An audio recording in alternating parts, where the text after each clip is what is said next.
prison yard was on fire. Orange jumpsuits raced crazily in all directions. Guards no longer tried to keep order. They just wanted out. Another explosion erupted in the yard, spreading the fire even faster. Burning inmates were screaming in agony before they fell to the ground, charred and dead. Others ran in fear, in a mad, impossible attempt to outrace the flames. They all wanted to find a way out of this sudden hell. Almost all of them failed terribly. The prison fire department barely put out one fire when another explosion rocked the yard. Then 2 more. The destruction was everywhere and nobody was exempt. Not the firefighters, not the guards, not the prisoners. Diablo stood in the centre of the inferno, arms outstretched in victory.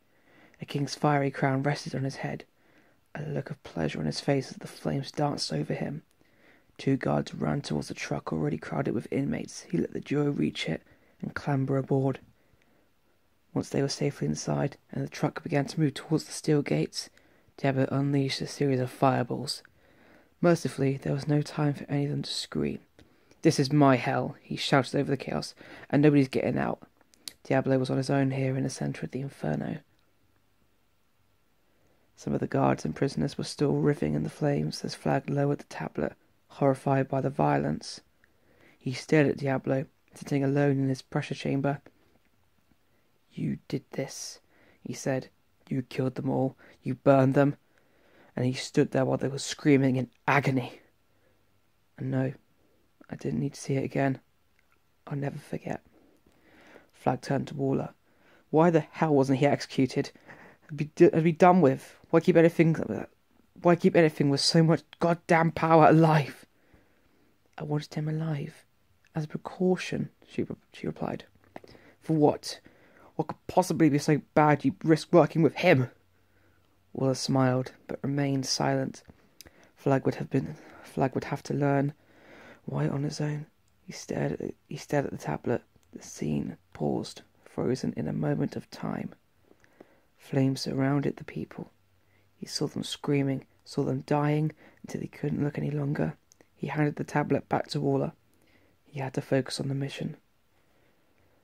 "That isn't me anymore," Diablo said. Waller studied him, then gave a brief smile. "Sure looks like you, though. You definitely passed recognition software.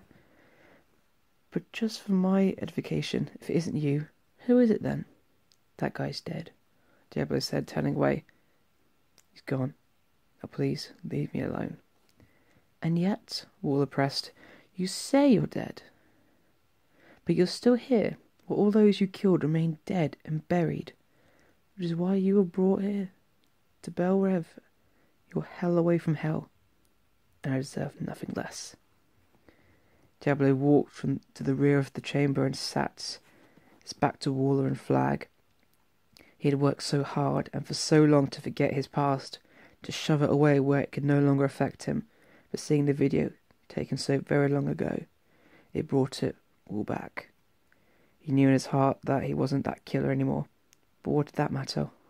When the hell he called would never go away? Wasn't it enough that he was being punished for his past?